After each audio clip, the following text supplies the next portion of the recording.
S-P-E-A-K. Everybody wanna sing. Speak up, S-P-E-A-K. Speak up.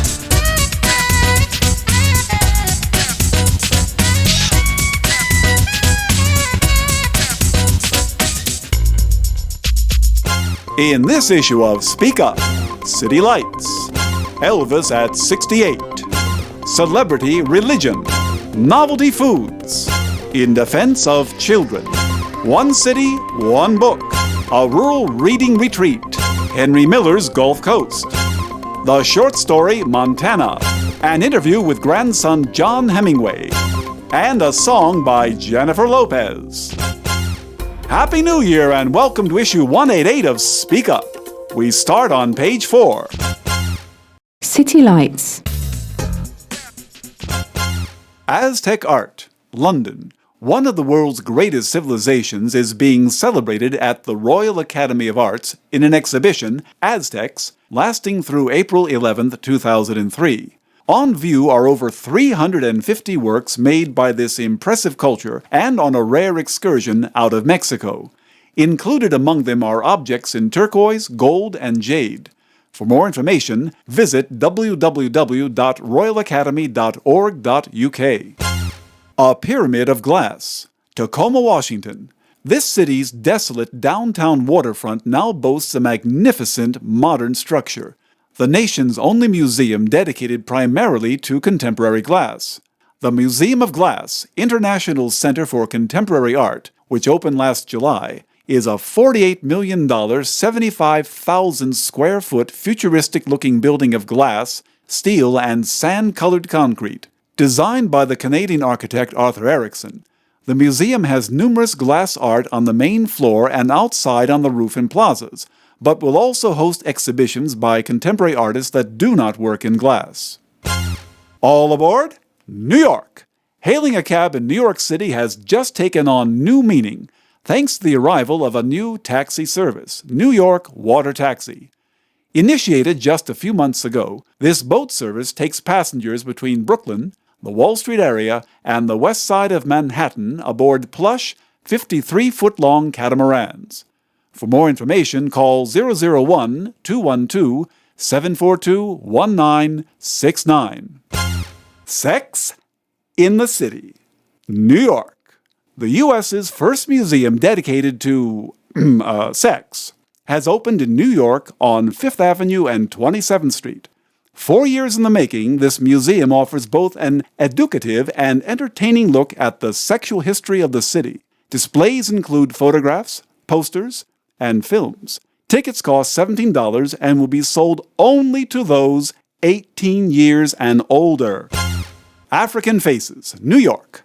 The Metropolitan Museum of Art celebrates African sculptors in the exhibition Genesis, Ideas of Origin in African Sculpture, lasting through April 13, 2003. The exhibition explores how artists in 17 distinct African cultures have interpreted ideas and sought answers to questions like, how did the world begin? What's our ancestry? Or what's the source of agriculture and of kingship and other societal institutions? To view some of the sculptures and for some more information, visit www.metmuseum.org. We begin this month with a tribute to the King, Elvis Presley. This month, Elvis Presley would have turned 68. He wore his blue suede shoes for the last time 25 years ago, and they say that the cult of Elvis is now in decline. But it can't be denied that he is one of the great cultural icons of our times. As a special tribute, we reproduce some of the comments that we have gathered over the years. Jane Stern, for example, is the co-author with her husband Michael of the book Elvis World. The most touching thing that happened when we were doing the book was when fans would come up to us and show us a little Instamatic or Polaroid picture that maybe they snapped of Elvis in Las Vegas in 1967 or something, and the fan was maybe sitting at the last row in the theater, and all you can see is this tiny little speck of light that's Elvis, this little matchstick on stage. You can't even tell what it is. And we heard so many times people show us these photos from, half a mile away and say, I will never forget this concert because Elvis looked at me right through the whole concert. And they truly believe it. And I think that must have been his magic as an entertainer was, you could be sitting out in the parking lot and felt that he was singing just to you. And I think that magic has been enough to keep the myth perpetuated for all these years. That Elvis had a remarkable relationship with his fans was also obvious to the man who discovered him, Sam Phillips. When you look at an Elvis Presley, and from the first time that I saw him, I could see something in that man that was absolutely sincere. But I felt it, and the more you were around Elvis Presley, the more that you became attached to him. Yet he had that spontaneous thing that a live wire preacher would have. A fellow like George W. Truett was a famous Baptist preacher in Dallas, Texas, who, he was a white Baptist preacher too. But the minute he walked up to the rostrum in the pulpit and started to talk, you couldn't take your eye off of him. And so there was that certain relativity that you had with Elvis Presley, and you didn't quite know what it was, and you damn sure didn't care what it was, but you had it. Now the thing of it was, you had it as a male looking at Elvis, and you had it as a female. Now there is very important thing about Elvis Presley. How many people have told me that, for a while they were jealous of Elvis and their girlfriend, their best girlfriend. And then all of a sudden they became Elvis's fan just as much as that girl, and knowing that Elvis was probably one of the best looking people that ever lived, But somehow or another, he had that certain, and I don't like to use this word charisma because it's overly used. He had something more than charisma. I wish I could invent a word for it. He had that contactability that just flowed from him to his audience, whether it was on that stupid tube up there, or whether it was in person to a small crowd or to a big crowd. He was constantly believable. He meant what he said and what he did. And you knew that, and you knew damn well he was not a phony. Such was Elvis's charisma that he has been seen as a religious figure. That, at least, is the view of Elvis World co-author Michael Stern. Clearly, there is no way to understand the Elvis phenomenon without thinking of it, and I'm absolutely serious about this, as the beginning of a new religion. Like other religions, Elvis has a few true believers who uphold his memory with passion known only to religious acolytes. And of course there are many detractors, as is true of any new religion. There are imitators, people who dress up like Elvis and perform like Elvis. There are people who know every word Elvis ever said. There is a book published that tells what Elvis did every single day of his life. This could be true only of somebody who is the beginning of an entirely new religion. And I could practically guarantee that 500 years, 1,000 years from now, when people look back on the late 20th century, they will see it as the beginning of Elvisism. Memphis resident Jimmy Denson, who knew Elvis when he was a skinny kid in the Lauderdale courts, takes a rather different view. Well, it's a satanic form of religion, Satan-inspired. I saw the devil in Elvis's brain one day, and his mama told me to look. She said, "Jimmy, look at Elvis's eyes." And Elvis, she said, "Show Jimmy what you show me." And he flashed his eyes, and his eyes looked like two piss holes in the snow. And back in his brain, I saw Lucifer in there. July 5th, 1956. He was stoned out of his head. Indeed, Jimmy Denson thinks that Elvis was a pathetic character. Every day of his life, he was pitiful, pathetic, and no one on earth to worship and idolize. He was to be pitied every day of his life. He was a victim every day of his life. He was being victimized before I met him, the day I met him, and every day of his life, he was being victimized. He was the only human being I know that had to be protected physically every day of his life by other human beings. He's the only one I've ever seen. He's the only totally genetic infantile baby that I ever knew.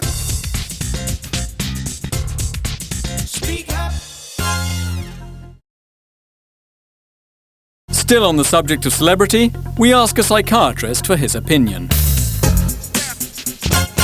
Dr. Raj Persaud is a consultant psychiatrist at the Maudsley Hospital and a senior lecturer at the Institute of Psychiatry in London. He argues that in modern society, celebrity worship has taken the place of religion in many people's lives. We asked him to specify when the cult of celebrity had begun to take root. I think that the media, and in particular television, has had a huge influence on the cult of celebrity, because to worship a celebrity you have to have some kind of access to the celebrity. And in the days before television and modern communication systems like radio and the internet and so on, you really wouldn't have had much access or much information about celebrities. But television has brought the famous into one's living room. And incidentally, some other very interesting psychological research has suggested that our brains evolved into an environment which wasn't one in which television was around, the environment of 1 million years ago or several 100,000 years ago. And our brains are wired up to assume that people that we see frequently are friends or family. And so we're wired up basically so that people that we see frequently we develop attachments to. And it looks as though from another separate research project that people that we see on television, because we see them frequently on television, our brain is assuming, because the brain doesn't understand that this is television and not a real person, our brain seems to lead us to form attachments to these people that we see on television in a very similar way that we form attachments to real people. And there is accumulating evidence for this, and the name for this is a parasocial relationship. And celebrities themselves comment on this fact. They say that when people come up to them in the streets, the people speak to them as if a relationship is already there. And this is very disconcerting for celebrities because, of course, from a celebrity standpoint, they've never met these people before, the public, and they find this a slightly disconcerting situation. But I think that increasingly we are seeing people form relationships and have very strong views and feelings for people they've never met, the famous and celebrities. But perhaps one sign of the strength of these attachments that are being formed to the famous and celebrities, a good example comes from Princess Diana and her death and funeral. Some recent research published in the British Journal of Psychiatry found that suicide rates in Britain went up dramatically and significantly in the month following Princess Diana's funeral. And I think the average suicide rate went up by 17% nationally, but amongst women of Princess Diana's age, in their late 30s, the suicide rate went up by 45%, which is really quite a staggering figure. And the fact that suicide seemed to go up higher in women than men, and highest in particular in women of the same age of Diana, suggests that an identification factor was involved, that women in some way identified with Diana. But the fact that people were willing to kill themselves in Britain and in such high numbers after Princess Diana's funeral strongly suggests, given that suicide usually occurs in a breakdown of a relationship, that there was a strength of attachment there at some level between people and Diana. It's now 5 years since Diana died. What is the state of the Diana cult today, or indeed in death? Well, one key point to make is that people thought that the millions of people that came out onto the streets to mourn Diana was a signal of some kind of sea change in people's relationships in general, and this was a signal of a new, more caring society and a more emotionally aware society. Particularly in Britain, this is something that a lot of cultural commentators talked about. But the fact of the matter is that only a year after Diana died, only a few hundred people turned up to the memorial event on the anniversary of her death a year later in London. And also, although the Diana Memorial Trust received millions of pounds, and in fact possibly received the largest charitable donations of any charity in the history of Britain in a very short period of time, in just a year. They received tens of millions of pounds in that year. But a year following Diana's death, the donations seemed to dry up pretty dramatically. And particularly interesting is the case that the unpopular charities that Diana supported, for example, the AIDS charity and the charity for the homeless people in London, struggled financially only a few short years after Diana died. So although they benefited enormously when she was alive from her support, and quite a lot when she died in terms of people giving at that moment, these charities have suffered significantly since then. So one of the interesting issues is when people follow celebrities, when the celebrity says that we should give to an AIDS charity or kisses someone with AIDS, Diana, or shook their hand as Diana did, how much of an impact is this really having on people? It seems as long as the celebrity is alive and doing these things, this has an impact on people. But when the celebrity goes away, it does look as though people are easily distracted by other celebrities, perhaps, and other causes and so on. So it does look as though, although people worship celebrities in the way they may worship gods, they're rather fickle in their worship as well. Speak up. From celebrity to food, Piers Grimley Evans visits an unusual restaurant. London has so many restaurants that it's hard for any of them to be really distinctive. But this is never going to be a problem for Edible. For this restaurant, which opened last month in Clerkenwell, has a menu that even if you would like to, is hard to forget. In fact, despite the name, everything it serves, from the locusts to chew with your beer while you wait to be served, to the chocolate-covered scorpion for dessert, is not normally considered edible at all. But the owner, Todd Dalton, insists that it's all very flavoursome and nourishing. He described a couple of his specialities for me. Cobra is very sort of very chewy squid. It's best minced, and it's got a very unusual aftertaste, which is quite pleasant. It doesn't taste like any other meat I've ever had. For instance, African giant land snail, that is like a giant escargot. I mean, when you open one of those, it's about 30 centimetres long, so it's actually chopped up and fried, and that's quite tasty. It's got a fairly chewy texture, but it's actually quite interesting to eat. Edible's unique approach to comfort food is also very good for you, according to Todd Dalton. He insists that insects, like the ants in his mashed potato, are a particularly healthy option. Well, basically they're high in protein, very nutritious. They're also not full of toxins and chemicals, being sort of natural products. They haven't been tampered with like most of the food, like the English BSE crisis, for instance, is a good example. So basically, I think they're actually healthier to eat. And they're also interesting to eat because most people haven't eaten them before. They're not readily available in the UK. And they're foods from other cultures that we're sort of shocked by, but really they're not that shocking at all. Todd Dalton, who is 26, kept lemurs, monkeys and bats as a child growing up in Louisiana, which is where he qualified as a chef. He got his interest in strange food from travelling in Africa, Central America and the Far East. When he settled in England 4 years ago, he started a company producing chocolate-coated bugs for stores like Selfridges. He sells 100 kilograms of ants and 250,000 scorpions each year. The decision to expand operations to include crocodiles, piranhas, zebras and porcupines has dismayed some animal lovers. But he is adamant that the wild animals are not going to suffer from being eaten. Well, basically they're captive bred in the manner so that basically, there won't be destruction of wildlife, and that's why basically we're focusing on captive bred wildlife. Most of these things are bred in captivity, and the few things on a menu that aren't are culled by national programs to keep down stocks. For instance, like rattlesnake, that's wild caught, that's culled in the USA because there's too many of them, and obviously they're quite dangerous to humans and children, and they're quite readily found in Texas, Arizona, Colorado, so that's where that comes from. Everything else, more or less, is farmed. So basically that promotes the captive breeding of animals so that there's no destruction of wild stock. This has not convinced the International Fund for Animal Welfare.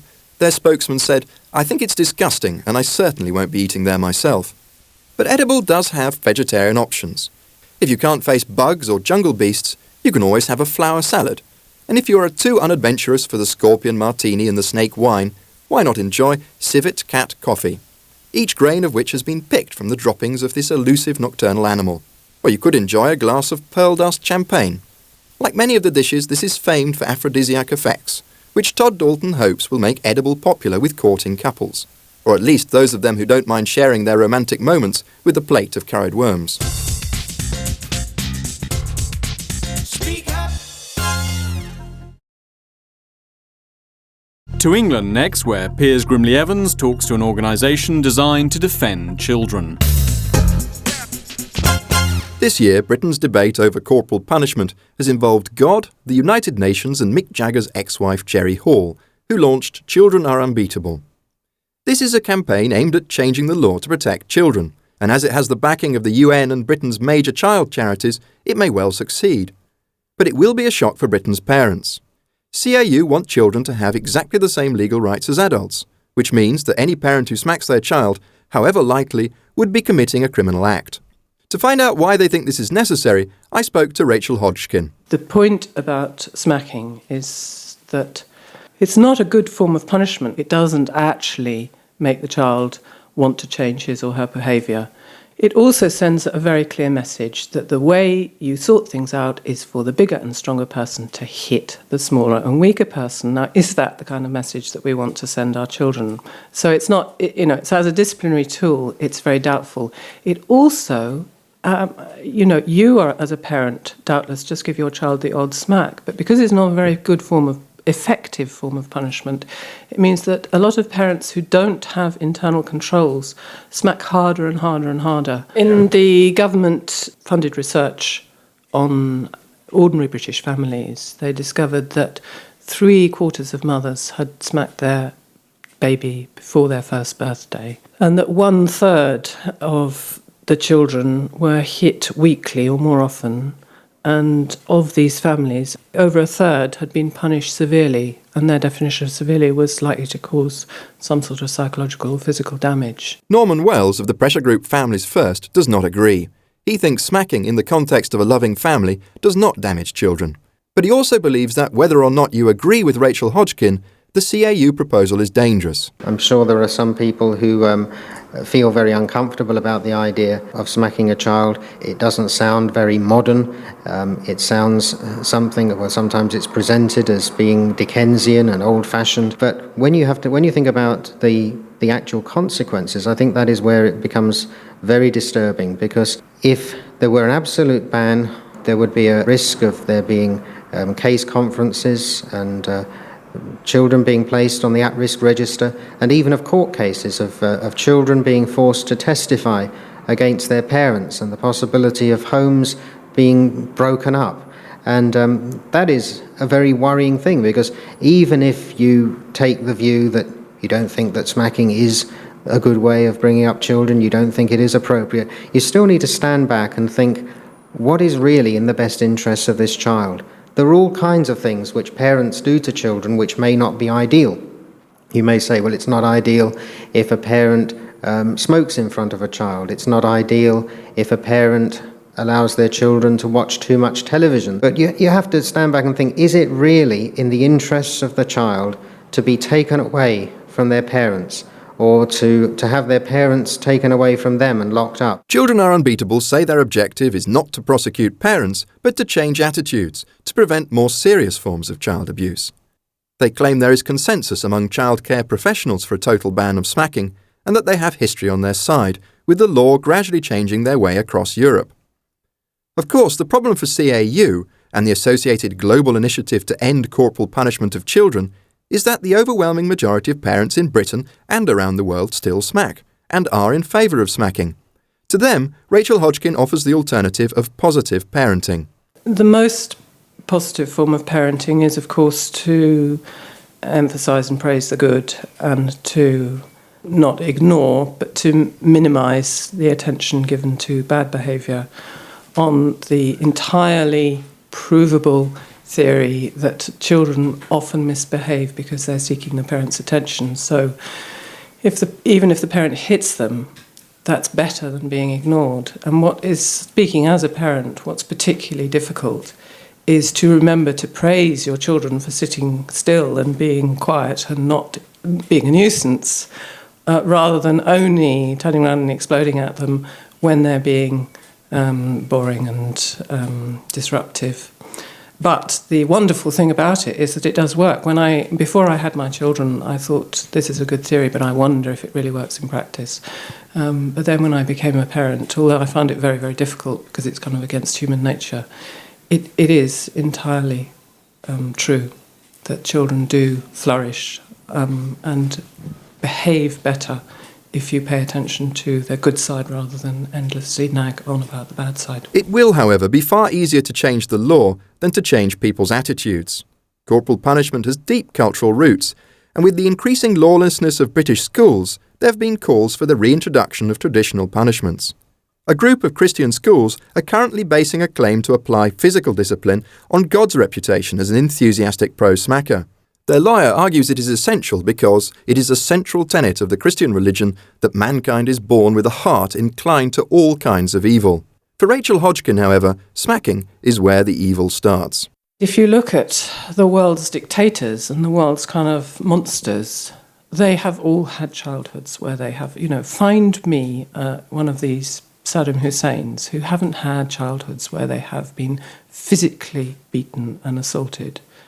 I mean, it is the case. Of course, if smacking made you turn everybody into monsters, we would have a society where 97% of the population were monsters, because that's the high, we are a smacking culture. But don't kid yourself that smacking isn't part of the problem, because it is. It definitely is. Speak up. Next, we look at the One City, One Book initiative. This year, One City, One Book, an unexpectedly successful initiative that has visited 60 of America's divided and individualistic urban centres, became international. After getting their inhabitants to read the same book and discuss racism and tolerance, crossing the Atlantic would seem straightforward. But New York has shown, painfully, that the project has limits. Disputes over which ethnic minority should be the focus of the chosen novel and the hostile attitude of the literary establishment made the city's programme a hazard, not a help, to community relations. Penguin was therefore taking a risk when it brought One City, One Book to Leeds for World Book Day on the 14th of March. The featured book was Perfume by Patrick Suskind. I asked Emma Williamson of the publisher's PR department whether the programme had managed to avoid the problems encountered in New York. From our point of view, it hasn't generated a huge amount of controversy, except for the fact that, Patrick Suskind's novel is fairly controversial in its own right, and people have loved it and hated it in equal measure, I think. But as far as we're concerned, we don't feel that that's a bad thing. Actually, what we just want to do is get people responding to a work of literature. I think for the Americans, the controversy has been more around which book defines them as a cultural identity, and of course America is such a melting pot for so many different cultures that everyone feels they're being left out if they feel the book that's being chosen doesn't represent them. I think the advantage of our scheme is that we've tried to steer away from that kind of association between a book and a city. We're actually using the city as just a base in which to promote one book that everyone can talk about, rather than trying to find a book that defines a city. I think that would be incredibly controversial every time. The choice of Leeds in the north of England was partly dictated by the town's size, large enough for the scheme to work well, but not so big that it risked being sidelined. 25 local book clubs were another deciding factor. They're part of a trend that, as Emma Williamson explains, has big implications for literature and the publishing industry. Basically what a readers group is, so 10 or 12 people who get together once a month and discuss a book that they've all communally read. And we have an amazing range of readers groups, from people who always cook the meal themed around the book that they've been reading, or the groups who go and travel to the site of the book. And so we kind of felt that the great thing about One City, One Book is it just kind of magnified a trend that was already there, and this, if you like, was a giant reading group. And I don't think anyone's kind of come down to explaining where it's really come from, but there is certainly a huge growth in these kind of groups, and it's a great opportunity for publishers to get in contact with the people who buy their books, which is actually not something that we have a great deal of the time. Readers' groups spread across the states before they established themselves in Britain as what commentators have described as the new form of networking. One City, One Book may well enjoy similar transatlantic appeal. Emma Williamson, for one, expects the programme to become very popular. In fact, she's already getting ready to fight off the competition. Certainly, it's been such a success, and everyone else has seen us do it and been impressed, that I think next year there are all sorts of ideas going around. I mean, we would very much like to do it again. I think we'd try and come maybe further south, or maybe go east, but we haven't decided yet. And we might choose a book this time that was actually based in England rather than a book that was firmly set in 18th century France. But I think other publishers will probably want to get involved too, and I think there's talk of lots of cities doing this again next year on World Book Day, and publish a city or something like that. But we quite like to keep ownership of our project. Speak up. And still on the reading theme, we head to rural Italy. The Villa Montefano is a 17th century building in the countryside around Budrio, near Bologna. 5 years ago, an American, Clark Lawrence, started to transform it into an art centre and a reading retreat in rural Italy. He explains the original idea. I studied art history, but I didn't know exactly what I wanted to do, so I had to create my own job. I was living in Greece at the time teaching English, and I knew that I didn't want to do that for the rest of my life, but I also knew that I didn't want to become an academic and teach at the university. So I made a list of all the things that I wanted to do in life, what I would enjoy doing, and things I wanted to avoid. And one of the things that I wanted to do was read a lot, and one thing that I wanted to avoid at all costs was getting up at 8 o'clock every morning or earlier.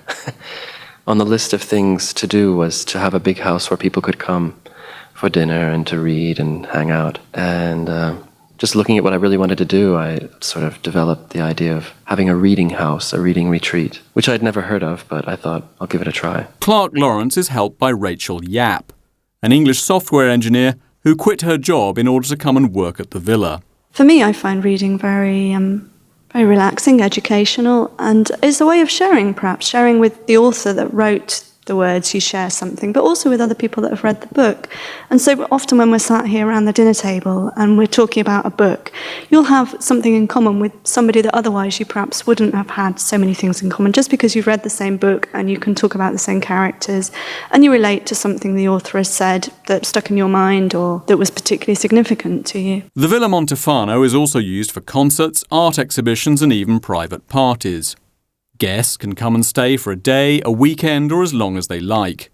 Ed McCabe, an entrepreneur from Edinburgh whose business activities include organising ceilidh festivals and running an internet company, is a regular visitor. I've travelled in various different countries and stayed in a variety of different types of accommodation, but I don't think I've ever stayed somewhere that makes you feel quite so much at home and quite so special in your own way. I mean, the building itself is remarkable, and staying in a bedroom that has ceilings that are, 25, 30 foot high just adds a certain, I suppose it's a je ne sais quoi, but it's just a certain atmosphere that's generated in the place. So I think the building is remarkable. And then secondly, the type of atmosphere that's created by Clark and Rachel is something that is very special. It seems to be tailored to whatever the occasion is, and there's a dynamism about the place which is quite strange. There always seems to be something that's happening here, but there's a great amount of spontaneity. Nothing really seems that well planned, but it all just seems to happen in its own way. It's just a very appealing atmosphere, and I think atmospheres are hard to create. You go to a Marriott hotel, and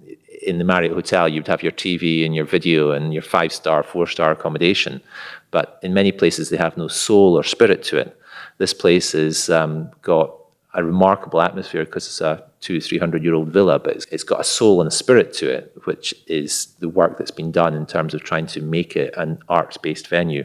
But that comes across basically in the personalities of the people that run it. Clark Lawrence thinks the villa is therapeutic. I think people come here not knowing exactly what they'll find. We try to explain it in the advertising, but when they come, they find that people are at ease. Upon entering, they sort of lose their masks and they just feel at home and maybe speak with each other in a way that they wouldn't if they were in a work environment or in another place. It's hard to describe the atmosphere, but it's friendly and sincere. There's no reason to pretend you're somebody you're not, because basically everyone's accepted for who they are anyway, so they just can be themselves here, and it's quite nice. But at the end of the day, it is the visitors themselves that make the Villa Montefano such a remarkable place. It probably attracts people that think and want to do something, and sometimes those are very interesting violinists from the Berlin Philharmonic or the Barcelonian Opera, and their very sexy wives. Or sometimes it's just crazy characters who are here to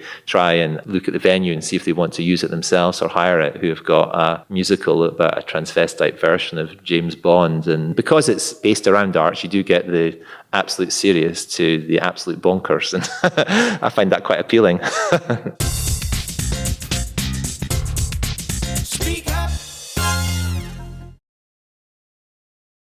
And now we join Mark Worden in Biloxi, Mississippi, on the Gulf Coast. Bob Mahoney runs one of Biloxi's leading institutions, Mary Mahoney's, a restaurant with a clientele that includes the best-selling author John Grisham, who is himself a native Mississippian. John Grisham came here and he asked me if I'd mind if he put the restaurant in the book. I said, mind. I said I'd be tickled to death. About 3 weeks later, he came back. and a lady spotted him in the dining room and said, "Bobby, my daughter taught his daughter in the first grade, and my daughter asked all the first graders what their daddy did for a living." So when they got to John Grisham's daughter, she started crying. Teacher said, "What's the matter?" She says, "My daddy don't do nothing." So I went and told that to John. He said, "That's a true story, but me and her had a long talk that night just to tell her exactly what her daddy did do." And so I sent him gumbo, I think he lives in Virginia, North Carolina, Virginia, and I sent him gumbo there, how you want to say, every Christmas, so I won't lose his attention, because like I say, he called it famous in the Runaway Jury and legendary in The Partner. Set in a pretty tree-lined pedestrian precinct, Mary Mahoney's could appear in a picture postcard entitled The Old South. Yet a few hundred yards away, Biloxi's waterfront is dominated by massive Las Vegas-style casinos. I asked Bob Mahoney how he felt about the gambling invasion. I tell everybody our number one import in Harrison County now is money. And before gambling, we were a tourist town, and Biloxi's always been the mecca of the tourism industry on the northern Gulf of Mexico for about the last 70 years, but we kind of lost our niche because we had 4 major hotels, 3 of them was in bankruptcy, and the other one didn't care. So we knew we were a tourist town without tourists, so we knew we had to do something different. So what we did, we tried to bring in, casino gambling, and of course we did that, and you can see that we were successful, because in Harrison County, they probably have about $2 billion worth of investment just strictly related to casino gambling. Billy Creel is Director of Operations at the Isle of Capri, one of the largest hotels and gambling casinos. He believes that Biloxi's combination of beach and good old southern hospitality sets it apart from Las Vegas. Well, it's a very colorful type of people. It's a loving people. They love to have visitors come to town. They're very hospitable, and they had a hard life growing up in this area with the seafood industry and the weather and everything that they've done. But they've also had that everybody who comes to town is like family, and they treat them like that, and they want them to feel that way. And so I think that's one of the biggest assets we got is our people here and the hospitality that we show. For a different type of life on the Gulf Coast, we went 200 miles east to Panama City Beach, a Florida resort which is nicknamed the Redneck Riviera. The place gets particularly wild during spring break, when college students come in search of sun, sex and sand. Rodney Wade, a barman at Sharky's Beach Club, explains. Kids are like that anyway, it seems these days. They're a little more promiscuous, but you get a little alcohol in people, they tend to loosen up. Plus, it's something about the ocean and the sand. People just hook up. They just want to have sex. They're young, they're going to do it anyway. Hey, it's none of my business. As long as you are careful about it, use protection, everybody can have a good time and no one gets hurt. Do you ever see sort of trouble, fights and stuff? Well, fights you got to consider that, especially around spring break. It's college kids. They're 18 to 25. The older end 25. I mean, there's some older students, that break that, but they're kids, and the guys a lot of times. First of all, guys that age are aggressive as hell anyway. Put some alcohol in them, so they're either some people get mean, some people just get happy. It depends. Other people become more aggressive, and it turns out I think a lot of the fights end up starting. They're late at night because guys are pissed off they're not going home with a girl. I swear it seems to be that way more and more of the time. It's towards the end of whatever event, and they're afraid that they're gonna go home alone, or somebody stole their woman or something, like they own them. We're not one of those clubs that has like the huge bouncers and stuff, and we don't go out and beat people up. We try to catch that before it gets started, and we've got some real good security people here that a lot of times can see that coming and head it off, so that if you talk to them first, you can avoid problems and stuff like that.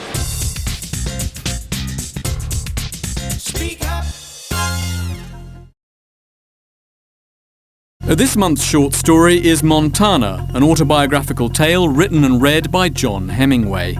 It is followed by an interview with the author. When you're young, you do crazy things, they say. Or maybe just the same things that anyone older would do, but doesn't because he knows better, and hasn't got that spontaneity that's sometimes creative, sometimes disastrous. When I was 25, I was living with my father in Montana in a university town called Missoula. My dad was still working as a doctor, and I'd come back to the States after my first year in Milan. It was during the summer, and at first it looked as if things would go well. My dad was a manic depressive and followed the seasons, which meant that if he wasn't taking his medication, he'd usually slip into a manic phase as soon as the weather got warmer. When that happened, staying with him was a bit like having a picnic on the slopes of a volcano as it's about to blow. Life became very problematic.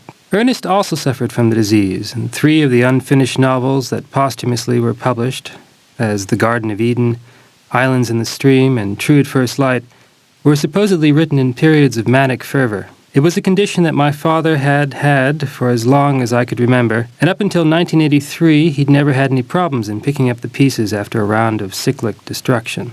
But the last time had been different. His wife had divorced him, and he'd lost his job after breaking the nose of a hospital administrator where he worked. As usual, with the cooler weather of September, he'd come down off his mountain and had settled into the depressive state that generally lasted through the winter and early spring. When I called him at the end of June in '85, he was somewhere in the middle of the 2 phases and was surprised to hear me. I had just crossed the border from Canada and was penniless in Buffalo and wondering if he didn't have a few hundred to spare to get me out to the West Coast. No problem, he told me. And then he asked me who it was in particular I was thinking of visiting. To be honest, I had to admit that there was no one, either out in California or up in Seattle, that I could count on. So I told him that I was thinking of visiting him. Sure you want to do that? He asked. It's been a while, I said, and confirmed that it was in fact what I wanted to do. But I don't think that he believed me. I'm sure he thought that I was just saying whatever I could to get the money. A lot of his family and friends had given him a wide berth since the '83 breakdown. And while the thought of seeing one of his sons excited him, I sensed that he was already preparing himself to be disappointed. He kept his promise. When the money arrived, I bought a Greyhound ticket for Montana. I was more than happy to get out of Buffalo and thought that if worse came to worse, the ticket was valid for any destination in the continental U.S. I had 2 days to think it over, the time it would take to get to Missoula, and were I to have any second thoughts about seeing him again, I could always just stay on the bus and ride it out further west. On the second day of my cross-country trip, the bus stopped in Butte, Montana for dinner, and I called my father to remind him that I was going to be in Missoula that night at 9. I had dialed his number 6, maybe 10 times, but there was never any answer, and in the end I figured that he was probably out at a restaurant and that he'd be waiting there for me when I got off. The ride up to Missoula took about an hour, and when I got there it was dark and the bus pulled into the station on the outskirts of town. The driver helped me pull my backpack out from all the other luggage in the hold, and I looked around to see where my father was. I was the only person who'd gotten off, and there were no other cars in the parking lot. I went inside the station and asked the sole employee if he'd seen any men about my height around 50 waiting for the bus. No, he told me. There'd been no one around there who fit that description. So I called my dad again. And again, the phone at the other end of the line rang on and on. By that time, the bus had left, and the employee was getting ready to lock up the station and go home. Nothing else would be passing through there until 8 in the morning, and unless I wanted to stay locked up in the waiting room overnight, I had to leave. I put my backpack on and started to walk out towards the highway. I figured that if he hadn't shown up and wasn't answering his phone, that he didn't want to see me. I only had $15 left from the money that he'd wired, which wasn't going to last long, so I thought that I'd try my luck hitching a ride. There was a brightly lit truck stop not too far from the station, and I decided that my best chances of finding a lift were in that direction. But at the truck stop, either because of the uninviting looks that I was getting from the drivers or because I wasn't quite ready to call it quits with my dad, I walked away and spent the night curled up on the asphalt of an abandoned car wash further down the road. I woke up the next morning a bit stiff, and with the first rays of the new day slanting over the mountain that surrounded Missoula. Standing up, I could see a slight haze over the center of the town, near one of the 2 rivers that ran through it. I was glad that I hadn't left, and thought that if nothing else, my father had inherited my grandfather's good instincts in choosing stunning locales. Looking out over the valley, the sense of space and quiet convinced me that it would be worth it just to call him one more time. So I walked back to the truck stop, found a public telephone, and dialed his number, and this time he answered. His voice sounded slurred. He was still in bed, and I don't think he knew who was calling. And when he did realize that it was me, he seemed surprised that I was in Montana. He apologized for not meeting me at the station, and said that while he wouldn't be able to pick me up because he was already late for work, he'd leave the key to the house under the doormat and a check on the table for some food.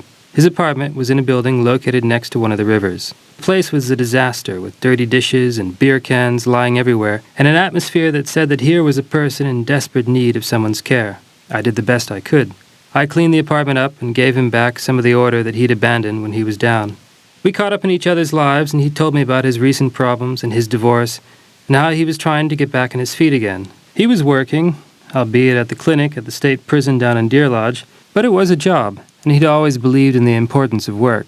It was a boring position that a friend had found him after his breakdown, and all he ever did was look down prisoners' throats and hand out antibiotics for their cases of VD. Still, he was practicing again, and it would serve as an anchor, I thought, that would hold him down when he started to drift. For about 2 weeks it worked, and I thought that maybe this time he'd manage to skip it, or that it might cure itself, and he'd start leading a normal life like anyone else who wasn't manic. In the evening, when he came back from the clinic, we'd usually eat out. And when he had a day off, we'd get in the car and go up to the Indian reservation at Flathead Lake to fish, or to areas that he wanted me to see where we could go bow hunting for deer in the fall. The shift from one phase to another came suddenly. One evening he didn't come home, and the next morning as I was sitting in the living room watching the TV, the front door opened and my dad stepped into view dressed in drag. I guess he wasn't expecting to see me there, because he quickly stepped back outside and slammed the door shut. I sat there on the couch and thought that Ernest's line, "Giggy, you and I come from a very strange tribe," was true. He'd said it to my dad when my dad had been arrested for the first time at 15 for dressing up as a woman. I knew, like everyone else in the family, that he spent a lot of money on shoes and dresses. Hearing about it was one thing, seeing it quite another. Eventually he came back, opening the front door and tiptoeing up the stairs to the bedroom in his high heels and dress. When he came back down after a shower and dressed this time as a man, I didn't ask him about the dress, and he didn't offer any explanations. I figured that if he wanted to talk about it, he would. He never did, and I left it at that. I do find it ironic, however, that the youngest son of Ernest Hemingway, who without a doubt resembled him the most in terms of intelligence, sense of humor, and hunting ability, should also be a cross-dresser. He would have been a good character for one of my grandfather's books, brilliant and yet tragically faulted, carrying within himself the seeds of his own destruction. After that morning, the rage within him started to build. He quit his job at the prison and became increasingly more aggressive with me. Just about anything could serve as a pretext for a fight. A game of tennis, an opinion expressed, deciding where to go for a cup of coffee. I was being pushed to the limits of my self-control, and I came very close to losing it. But before that happened, he was arrested. He'd tried to cash, in drag, one of his ex-wife's checks in a drugstore.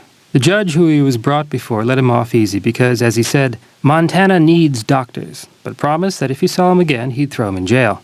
A week later, after an argument with me, he stormed off to a cafe for breakfast, but had walked in without a shirt. He knew, of course, that in that restaurant you had to wear shirts, and when the owner told him that he would have to leave, he kicked the glass door on his way out and broke it. The police arrested him the next day, and this time the judge told him that he could either go to a stress clinic down in Butte or stay in jail until he felt ready to go. During the hearing, he refused to acknowledge the judge's authority and cooled off in jail for 2 weeks before he decided to go to the clinic. In the meantime, I was working with a friend out in the woods, using my dad's car to haul the firewood that we'd cut for clients back in Missoula. I wasn't making much, but wouldn't be making anything without the car.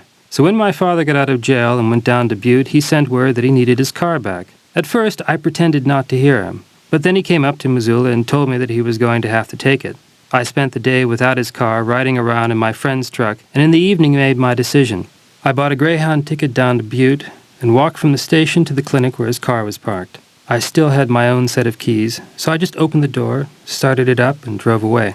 I spent a month and a half working in San Diego before I got a phone call from him where he threatened to denounce me to the police if I didn't bring his car back up to Montana. I told him that I would, but instead bought a plane ticket for Milan. On the day that I left, I mailed him the keys from the airport in Los Angeles, telling him that I was sorry. He wrote back in January saying that he didn't hold it against me and that he probably would have done the same thing in my shoes.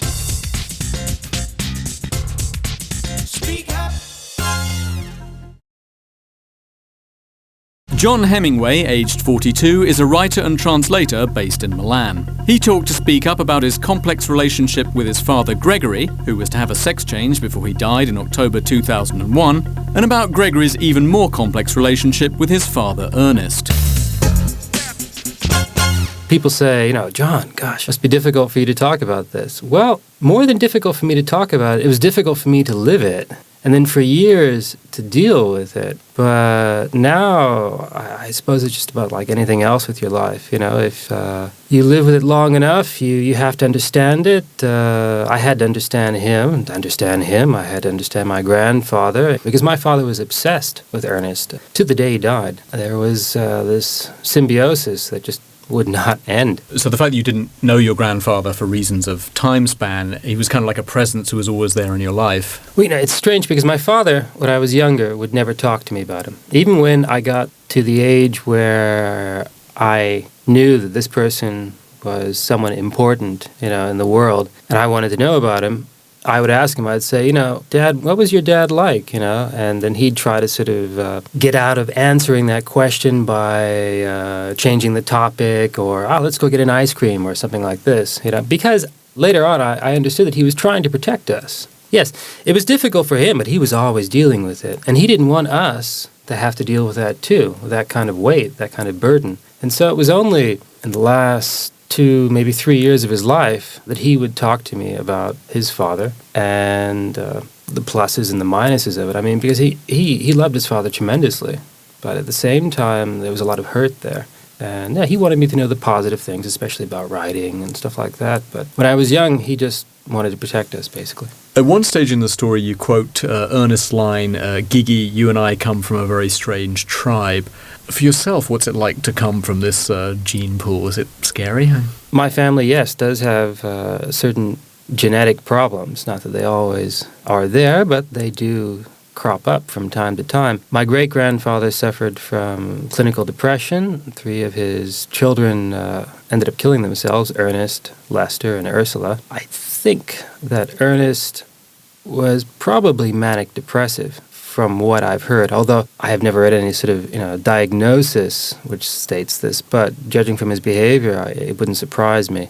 My father obviously was manic depressive. Dyslexia is also another thing that runs my family. For instance, Margot suffered from that. My father suffered from it. I've got another cousin who had that problem. Diabetes. Basically, my uncle has killed himself because towards the end of his life, his legs were getting so bad that they were going to have to be amputated because of diabetes. And then heart disease. My father died of a heart attack. Lester had one. Ernest suffered from angina pectoris. Okay, so if we talk about gene pool, there are the bad things, but I think every family has, its problems. But I don't think your question really was that. I think it was probably more like, how do you deal with the name sort of thing? Well, that's more of a problem, actually, than, manic depression in a way, because it's extremely, essentially psychological. But I think it means just finding your own space, discovering who you are, and then saying, okay, I come from this family, and they did what they did. And, when I was younger, you've always got this comparison in there. It's like, good God, it's Ernest Hemingway. How are you ever going to write something like that? And then you realize, well, dummy, you're not going to write like him. You're going to write like yourself, okay? And if it's good, it's good. If it's bad, you'll know that too. And so you get on with your life. Speak up. We leave you now with Jennifer Lopez in Jenny from La Blanc.